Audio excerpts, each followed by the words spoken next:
Banco Master, Will Bank, Banco Pleno e agora Banco Digimais.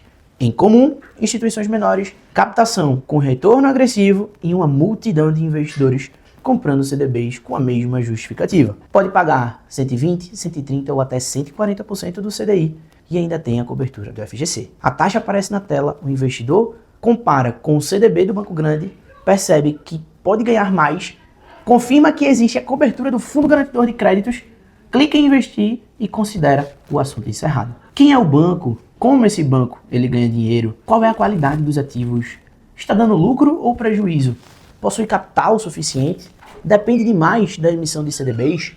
Quase nada disso entra na discussão. A análise financeira é substituída por 3 letras, FGC. Só que talvez o maior problema não seja um banco quebrar, talvez seja um sistema que ensinou o investidor a correr riscos sem precisar olhar para quem está recebendo seu dinheiro. Porque um CDB não é apenas uma taxa bonita dentro de um aplicativo, ele é um empréstimo. Você está entregando dinheiro a uma instituição específica e confiando que ela conseguirá devolver esse recurso acrescido ali dos juros combinados. O FGC ele pode reduzir a perda caso algo dê errado, mas não transforma automaticamente qualquer operação em uma operação segura. E o caso mais recente que merece atenção é o Banco Digimais. Segundo apurações do banco, possuía cerca de 8,54 bilhões em CDBs, emitidos no final de 2025. Também é alvo da Operação Miragem, que investiga suspeitas relacionadas à manipulação de demonstrações contábeis e registros regulatórios. As demonstrações financeiras receberam ressalvas da auditoria envolvendo investimentos em fundos que somavam aproximadamente 3 bilhões no primeiro trimestre de 2026. E o banco registrou prejuízo de 108 milhões. Antes que alguém tire uma conclusão precipitada, existe uma distinção indispensável. O Digimais está sob investigação. Isso não significa que houve condenação. Também não significa que a sua liquidação esteja decretada. Investigação não é sentença, mas também não é uma informação que o investidor deveria ignorar. Quando existem prejuízos relevantes, ressalvas de auditoria e questionamentos sobre demonstrações financeiras, o investidor precisa olhar para o título de maneira diferente. Não para decretar antecipadamente que a instituição vai quebrar, mas para reconhecer que a rentabilidade alta oferece um risco. Para compreender o tamanho dessa discussão, a gente precisa entender o que acontece quando você compra um CDB. Então imagina que um banco ele deseja conceder empréstimos, financiar empresas, realizar operações ou investir em determinados ativos. Para isso ele precisa de dinheiro. Uma das formas de captar esse recurso é emitir certificados de depósito bancário. O banco ele apresenta uma proposta ao investidor. Ele empresta o seu dinheiro para mim durante determinado período e eu vou te devolver esse valor acrescido de juros. Então quando você compra um CDB, você torna-se credor daquela instituição. O banco ele recebe os recursos e utiliza o dinheiro com as suas operações e assume a obrigação de pagar a você conforme as condições contratadas. Bancos grandes possuem milhões de clientes, depósitos, contas, cartões, folha de pagamento e diversas fontes de recursos. Instituições menores normalmente possuem menos reconhecimento e uma base de depósitos mais limitada. Então, para convencer o investidor a entregar dinheiro a elas precisam oferecer alguma vantagem. E geralmente essas vantagens aparecem ali na taxa. Enquanto o banco grande oferece 100 ou 105% do CDI, uma instituição menor pode apresentar 115, 120 ou até 130% do CDI. Isso não significa automaticamente que exista algo errado. O banco menor, ele precisa competir com a instituição maior de alguma forma. Ele possui uma marca menos conhecida, ele tem uma escala muito menor e vai pagar mais para atrair recursos. Mas existe uma lógica que não pode ser esquecida. Quando o banco ele precisa pagar muito mais do que os concorrentes para captar dinheiro, essa rentabilidade maior não é um presente, é o preço do risco. No caso do Digimais, os documentos citados pela reportagem indicam que a remuneração média oferecida ao cliente final era equivalente a 111, 112% do CDI. Considerando os custos das plataformas de distribuição, o custo total da captação chegava a 115, 116. Ou seja, o banco não precisava apenas gerar retorno suficiente para o investidor. Também precisava cobrir a remuneração das plataformas e ainda obter resultado com o dinheiro captado na outra ponta. Quanto maior o custo da captação, mais rentáveis precisam ser os ativos adquiridos ou os empréstimos concedidos por essa instituição. E rentabilidade elevada, do outro lado do balanço, normalmente também envolve riscos maiores. Mesmo assim, a maioria das pessoas escolhe CDB observando apenas 4 elementos: o percentual do CDI, o prazo, a liquidez e a cobertura do FGC. Pouquíssimos investidores procuram saber se o banco ele teve lucro ou prejuízo, se existem ressalvas Qual é o seu índice de capital? Qual a qualidade da carteira de crédito? A dependência de plataformas? O volume de títulos vencendo nos meses seguintes? O seu rating de crédito? O aplicativo cria a sensação de que estamos diante de produtos quase idênticos. CDB de um banco, CDB de outro, CDB de um terceiro, todos organizados em lista. 100% do CDI, 110 do CDI, 120 do CDI, 130 do CDI. A diferença parece ser apenas a rentabilidade, mas cada linha daquela tela representa o risco de crédito de uma instituição diferente. CDB não é só uma taxa em uma tela, é um empréstimo feito a um banco específico. E esse detalhe ficou mais evidente depois do caso do Banco Master. O Banco Central ele decretou a liquidação extrajudicial do Banco Master e de outras instituições do conglomerado em novembro de 2025. E segundo o órgão, a decisão ocorreu em um contexto grave crise de liquidez, deteriorização econômico-financeira e violações regulatórias. O banco havia crescido captando bilhões de reais por meio de títulos de renda fixa com remunerações elevadas, amplamente distribuído por plataformas de investimento, e a justificativa utilizada para muitos investidores era familiar. Tem FGC. Quando veio a liquidação, o Fundo Garantidor de Crédito estimou um pagamento de aproximadamente 40 bilhões para cerca de 800 mil credores. Não estamos falando de um evento pequeno, estamos falando de dezenas de bilhões de reais acionados em um único conglomerado. Pouco depois, veio a liquidação da Will Financeira, que fazia parte do Grupo Master. O FGC estimou outros 6 bilhões em créditos elegíveis, mas existia um detalhe que surpreendeu alguns investidores. A garantia considera conglomerado financeiro. Isso significa que uma pessoa que já atingiu o limite de cobertura em aplicações do Master poderia não possuir uma nova cobertura completa em títulos vinculados ao Will, dependendo da data da aquisição e das regras aplicáveis. Em fevereiro de 2026, o Banco Central também decretou a liquidação do Banco Pleno. E aí o FGC informou o pagamento estimado de 4,8 bilhões. A eventual liquidação do DigiMais não aconteceu. E qualquer valor relacionado ao FGC nesse caso é apenas uma simulação condicionada a um cenário hipotético. Mas a reportagem estima que, considerando o volume de CDBs e os limites de cobertura, o impacto poderia superar 7 bilhões. Quando vários bancos utilizam títulos garantidos para captar de maneira agressiva, o risco individual ele começa a virar uma discussão sobre o sistema inteiro. O FGC é uma estrutura essencial para a estabilidade financeira do mercado.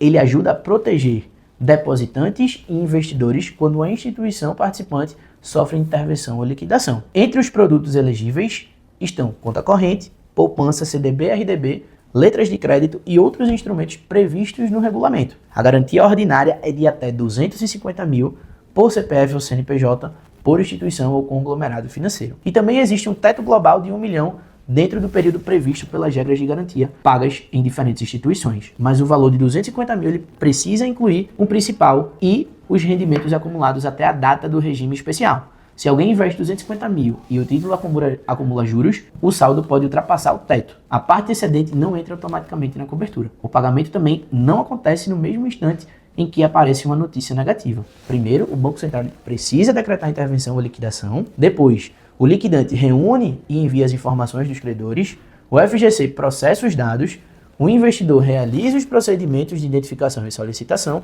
e somente então o dinheiro ele vai ser liberado. Durante esse período o recurso ele pode ficar ali indisponível. Imagine alguém que colocou toda a reserva de emergência em um CDB sem liquidez e um banco que entra em liquidação. Mesmo que o saldo esteja coberto, a pessoa pode passar semanas ou meses sem acessar aquele dinheiro. Se surgir uma emergência, talvez precise usar o cartão de crédito ou cheque especial ou até mesmo fazer um empréstimo. Existe também o risco de reinvestimento. Você comprou um CDB pagando 130% do CDI, recebe o dinheiro do FGC meses depois, mas naquele momento as taxas disponíveis podem ser muito menores. O fundo devolve o valor dentro das regras, mas não garante que você encontrará novamente aquelas mesmas oportunidades. A FGC reduz a perda potencial, ele não transforma o banco frágil em banco seguro. A existência dessa proteção cria um fenômeno econômico chamado de risco moral. A lógica é simples. Quando uma pessoa acredita que não sofrerá as consequências de uma decisão, tende a assumir mais riscos. Então imagine dois bancos. O primeiro ele possui uma estrutura sólida, lucros recorrentes, boa capitalização e paga 105% do CDI. O segundo, ele apresenta mais fragilidade e oferece 130%. Se o investidor acredita que receberá o dinheiro do FGC de qualquer maneira, pode ignorar completamente a diferença entre eles. Escolhe o segundo apenas pela taxa.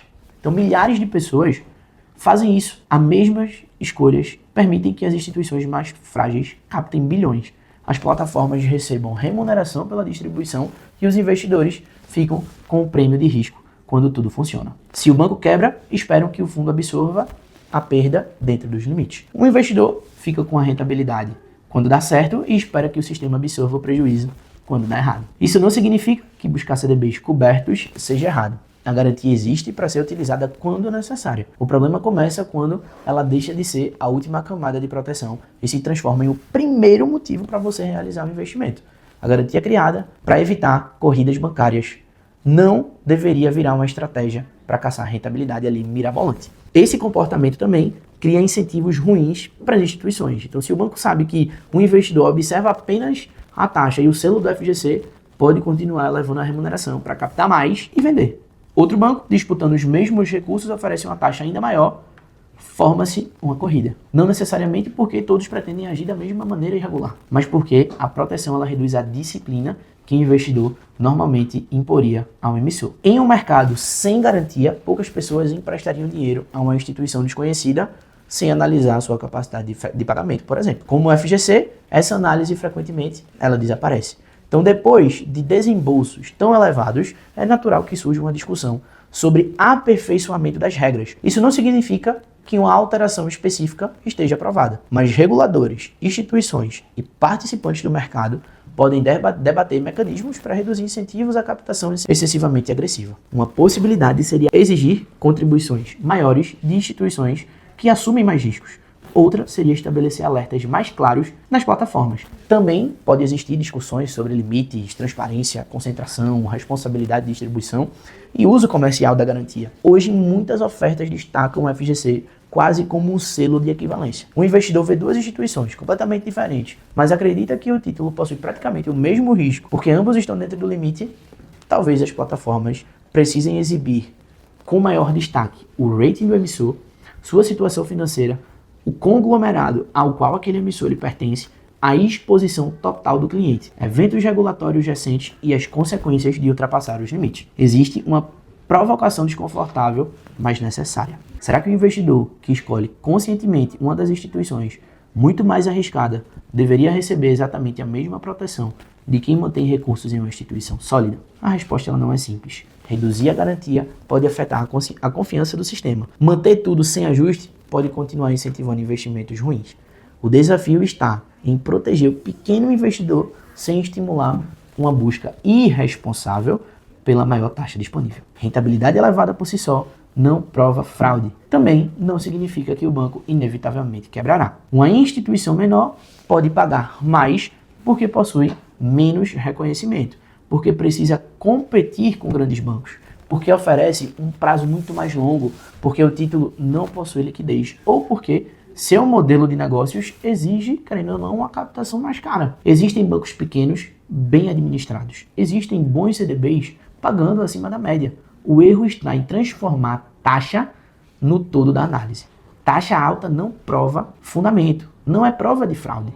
É um convite para investigar de onde vem o risco. Quanto mais distante a remuneração estiver das alternativas oferecidas por instituições sólidas, mais perguntas precisam ser feitas. Por que o banco precisa desse dinheiro? O que é que o banco vai fazer com esse dinheiro?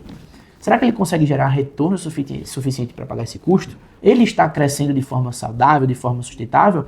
Ou depende de novas captações para manter sua estrutura? Antes de investir em um CDB, procure responder a um checklist simples. Quem é o banco emissor?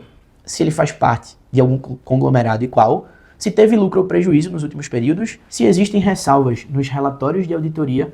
Qual é o índice de capital? Se há rating de alguma agência reconhecida? Se a instituição depende excessivamente de emissão de CDB? E qual parcela do seu patrimônio vai ficar concentrada nela? Se o valor aplicado, somado aos juros, continuará dentro do limite do FGC e se você possui títulos em outras instituições do mesmo grupo. Existe liquidez diária ou o dinheiro ficará preso? Quanto está recebendo a mais em comparação com o banco sólido? Essa diferença realmente compensa o risco? A espera possível e o trabalho de acompanhar a instituição? Não pergunte apenas quanto rende. Porque esse banco ele precisa pagar tanto. Às vezes o investidor assume um risco adicional relevante para receber uma diferença muito pequena. As plataformas de investimento, elas também precisam participar dessa conversa. Querendo ou não, a análise bancária ela é importante e aqui no canal da Sync, o nosso papel é te dar todos os instrumentos, te fornecer todas as informações para que você tome decisões financeiras mais inteligentes. Não significa que a notícia do Digimais gere uma liquidação ou uma intervenção, mas está em processo disso. A gente vai atualizar você, por isso se inscreve aqui no canal e ativa o sininho, e eu te vejo no próximo vídeo. Tchau, tchau.